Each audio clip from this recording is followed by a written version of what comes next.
টেক্সাসের পর আকস্মিক বন্যায় ভেসেছে দেশের south western state new Mexico.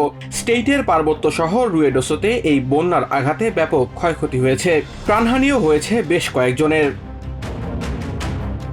গত বছর এক ভয়াবহ দাবানলে পুড়ে ছাই হয়ে গিয়েছিল এই অঞ্চল। সেই দাবানলই এখন আকস্মিক বন্যার কারণ হয়ে দাঁড়িয়েছে বলে জানায় শহর কর্তৃপক্ষ। সিবিএস নিউজ ও ফক্স ওয়েদারের তথ্য অনুযায়ী মুষলধারে বৃষ্টির কারণে রুয়েডোসো নদীর পানি রেকর্ড 20 ফুট উচ্চতায় পৌঁছে যায়। মাত্র আধা ঘন্টার ব্যবধানে প্রায় 19 ফুট পানির নিচে তলিয়ে যায় অনেক এলাকা।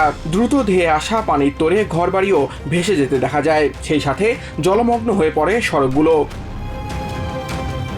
রুয়েডোসো শহরের মেয়র লিন ক্রফোর্ড জানান, সতর্কতা জারি করা হলেও পানির গতি এতটাই বেশি ছিল যে বাসিন্দারা সরে যাওয়ার আগেই বন্যা শুরু হয়ে যায়। শহর কর্তৃপক্ষ বলছে এখন পর্যন্ত প্রায় 25টি উদ্ধার অভিযান চালানো হয়েছে। এখনও অনেকেই নিখোঁজ রয়েছেন এবং তাদের খুঁজে বের করার চেষ্টা চলছে। আহত অনেককেই হাসপাতালে নেওয়া হয়েছে বলেও জানান তারা। তবে সবচেয়ে উদ্বেগের বিষয় হলো আবহাওয়া পূর্বাভাস অনুযায়ী আগামী দিনে এখানে আরও বৃষ্টির সম্ভাবনা রয়েছে।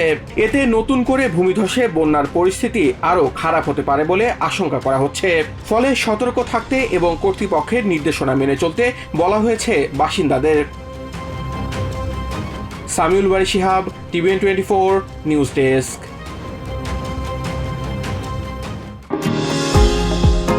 নিউ ইয়র্ক থেকে সম্প্রচারিত TVN 24 টেলিভিশন বিশ্বজুড়ে বাঙালির কণ্ঠস্বর।